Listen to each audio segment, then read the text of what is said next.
The girl was 7 years old when she learned what silence felt like.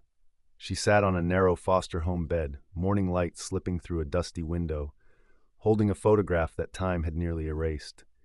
It showed a man standing beside an old American car. His face was shadowed unfinished, like a thought never spoken aloud. No name was written on the back, no explanation came with it. That was all she had of her father. Her mother's voice lived only in memory now, soft and distant, telling her that some people didn't leave because they didn't love, but because they were afraid. At 7, Lila didn't understand fear like that. She only understood absence. By 23, Lila understood survival. She worked late nights at a diner, wiping counters under flickering neon lights, her reflection staring back at her from the window, tired, sharp-eyed, determined. The city outside glowed with promise, but promise didn't pay rent. She had learned early that hope alone was expensive. That was the day she met Charles Whitmore. He sat alone in an upscale cafe, impeccably dressed, his posture calm in a way that suggested power without effort. When Lila approached to take his order, his eyes lingered on her, not with hunger, but with something closer to confusion, or recognition. She didn't notice. To her, he was just another customer. To him, she was a ghost he thought he'd buried. Their relationship unfolded quietly.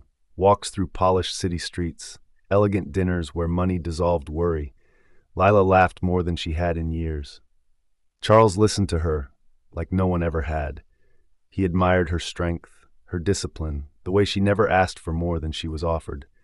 People whispered when they saw them together, youth and age, beauty and wealth. But Lila told herself love didn't have rules. And even if love failed, stability wouldn't. When Charles proposed in a candlelit restaurant, sliding a diamond ring across the table with steady hands, she hesitated only a moment. "I don't want to be alone anymore," he said. Neither did she. They married at a courthouse beneath an American flag, witnesses few and quiet. Charles held her hand too tightly, as if afraid she might disappear. The house he brought her to was vast and beautiful, and empty. Sunlight poured through tall windows onto expensive furniture that felt untouched by life. Lila wandered through the rooms alone, the silence louder than the diner ever was. Charles watched her from a distance, his eyes carrying weight he never explained. One night, she asked him if he had children.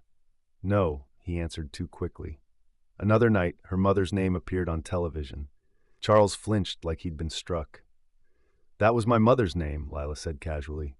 Charles said nothing. The truth came on an ordinary afternoon. While organizing documents in his home office, Lila found a sealed folder labeled Family, Private,